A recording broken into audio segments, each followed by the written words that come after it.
Welcome back. And now to wrap up this episode, we are going to discuss one of my favorite titles, Superman. What makes Superman great so far in DC Rebirth is it is classic Superman. It is pre-Flashpoint Superman. It's the Superman we know and love. I keep on saying this, but I'll keep on saying it because it just is familiar territory to me. Yep. And this story arc, I enjoyed. And let's start discussing this one. Superman number 6, Son of Superman. And Josh, in the end, Krypto wasn't killed. Yay! Yay! Watching the Eradicator suck in Krypto just a few issues ago. Not that many issues after John vaporized the cat. Yes. I was starting to think, holy crap, these writers hate animals. Right? They killed Krypto. But yeah, no, to see Krypto not only start to bite through the Eradicator, but then to have Superman tell him to bite onto his arm through the Eradicator and rip that out. That was really cool. It was neat to see Krypto back. It was neat to see this issue was kind of the giving validation to Jonathan Kent and the legacy that he will continue on as Superman's son, as truly the newest son, the newest generation of Kryptonian. And it was when the Eradicator was just saying about how Jonathan is going to be a blasphemous and he's going to bring shame to the Kryptonians in the House of El. The spirits of the Kryptonians that were inside the Eradicator, they formed the symbol of the House of El for hope. And Jonathan represents hope for the future of the Kryptonian lineage, which really was about Superman showing Jonathan how to have the best of both cultures. Exactly, yeah.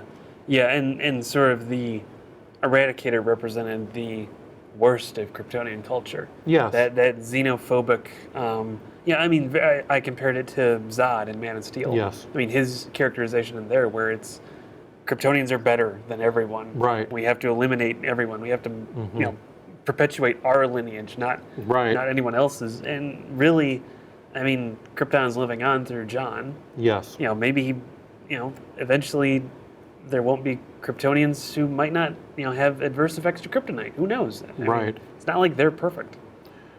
True. This pre-Flashpoint Superman is finally fully exposed to the world in terms of everyone sees him with what happened on the moon when he puts the flag back and they have that nice frame shot of him there.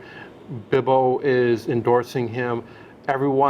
Lois says you can't put the genie back in the bottle. Do you think that she wanted this calm? She wanted a more subdued life for her and Clark and for Jonathan as well when she said that? It kind of made me think that. I mean, she didn't seem that thrilled when it happened. I mean, this Superman died at one point. Yes. Or, supposedly died and then was very quickly brought back a short while later. But, I mean, she's lost this Superman once. And she now has a son, too.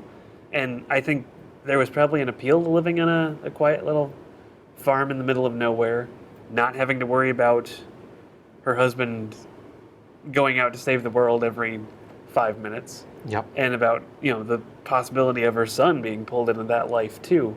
But it seems like by the time Superman gets what is that, the key to Metropolis or something at the end, it seems like she's okay with it, and she's getting back into that lifestyle. Yeah. Because she did marry him right while he was still a hero, so. Also this issue, we start to see Jonathan cover up his secret identity because they saw Superman and Son. He puts on a hat, and he puts on the glasses, and that was so cool. He just is so wide-eyed and innocent. Was what? And then Clark puts his glasses on and said, "You'd be surprised in what they can do." Yeah. So he's kind of grooming him to have the secret identity, and he also takes him to the Watchtower and apologizes to Batman for what happened. Batman, I can rebuild it. I got the money. Well, yeah. My father always taught me to clean up after ourselves, but in addition to why I'm here, I want to introduce you to Superboy. And you see that picture, the last splash page, where Wonder Woman has a big smile on her face, and Batman just kind of has the frown of not quite knowing where to go with it because he's very doubtful. Yeah. And Superboy is, you can call him Superboy. He is just very excited. He has his cape, he has his little sweatshirt, has the holes in his pants, and he just kind of represents the bright future maybe for the DC universe. And that was cool for just to kind of see the interaction. Yeah. It seems like Batman was just kind of being Batman in that instance. Yeah, he's probably smiling on the inside. Even well, I don't know. I mean, after wrecking the Moonbat cave or the Bat Moon cave, probably wants to make sure his Hellbat suit is still in one piece, which seemed to be in one piece as long as it's still accounted for. How much billions of dollars did they say that this damage was?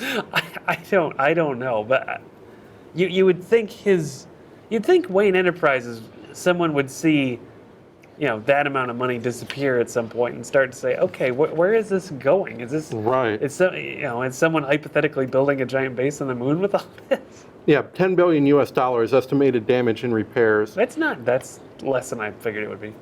I mean, he's building a base on a planetoid that isn't Earth. Right. That we've seriously. I mean, one guy's from Earth has walked on once before. Where do they get funding for all this? I don't know. How did he even get up there without anybody noticing? Right. I mean, there's NASA and stuff. You think they'd see, hey, there's a unscheduled rocket launch from Gotham City. Hey, what's going on there? Why is there some seismic activity up there? Yeah.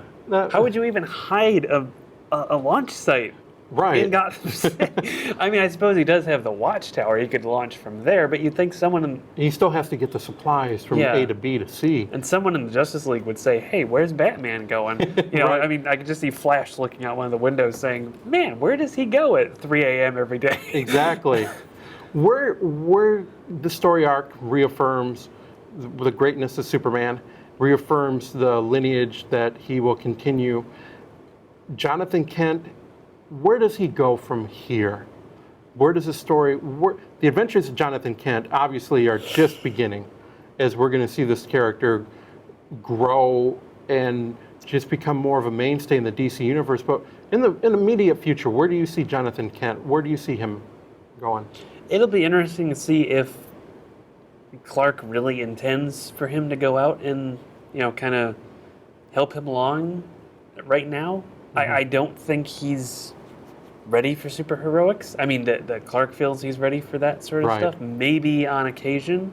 We'll see. We'll see. That'll be interesting. It seems like if he's there, the Eradicator already tried to go after him. He would be a soft target for a lot of Superman enemies. Soft target for a long time. Mm-hmm. He might need some hardening up. Yeah. And maybe he will get that with another Super Son, as we're told in 2017, the teaming up of Super Son with Damian Wayne, Robin, and Clark Kent's Jonathan. Yeah. That's in the future. Yeah. In the meantime, this wraps up this episode of Comic Book Cove. Any final thoughts on any of the comics we discussed this episode? Well, these were some really good climaxes to a few story arcs, and we also have the very beginning of a few more, like Supergirl. And greatest thing, Krypto's still alive. But at the same time, Black Manta killed Santa Claus. Right. I guess we can't have everything in life. You get one, you lose the other. Exactly. If there's any questions or any responses that you want to leave us or any titles you want us to talk about, drop us a line on our Facebook site and our YouTube site, Delve Into the Void. And remember, our episodes of Comic Book Cove air on Wednesdays at 5 p.m. and at Fridays at 9 p.m. So for Comic Book Cove, I'm Tom Morris. And I'm Josh Holderbaum. And we will see you next episode of Comic Book Cove.